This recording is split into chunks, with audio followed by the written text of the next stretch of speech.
বছর ধরে আমরা প্রায় বিগত 14 বছর ধরে 12 বছর পেরিয়ে 13 বছরে আমরা রাজপথে আছি এবং আপনারা জানেন যে সময় সরকার আমাদের এই জায়গা থেকে অপসারণ করেছে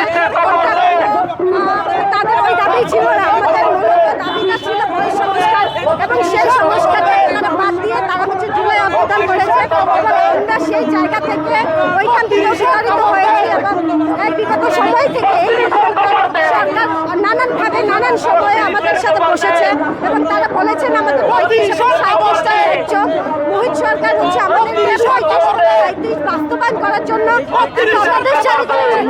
সরকার সেইটাও অমান্য করে তাদেরকে অবৈধ ঘোষণা করে 35 এবং 37 চালনা করে নাটক করে আমাদের থেকে 32 দিয়েছে, কিন্তু 32-এর জন্য কখনোই আমরা মাঠে আসিনি। আপনি একটা কথা চিন্তা করেন, যে কোনো সেক্টরে আবেদনের জন্য বেসরকারি বলেন, ব্যাংক বলেন, বিমা বলেন, প্রত্যেকটা জায়গায় 30 আমরা চাই চাকরিতে প্রবেশের বয়সের জন্য ন্যূনতম 35 দিতে হবে। যার যেখানে যোগ্যতা আছে সেই অনুযায়ী যদি তার ক্যারিয়ার করতে পারে সে করবে, না হলেও ক্ষেত্র বিশেষে উন্নত করতে হবে এবং সর্বনিম্ন যে সেটা হচ্ছে 35 করতে হবে।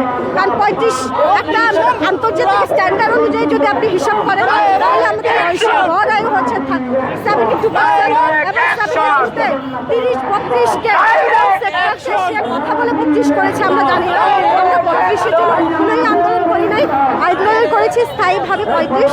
সুতরাং আমরা 35টা বাস্তবায়ন করে ধন্যবাদ।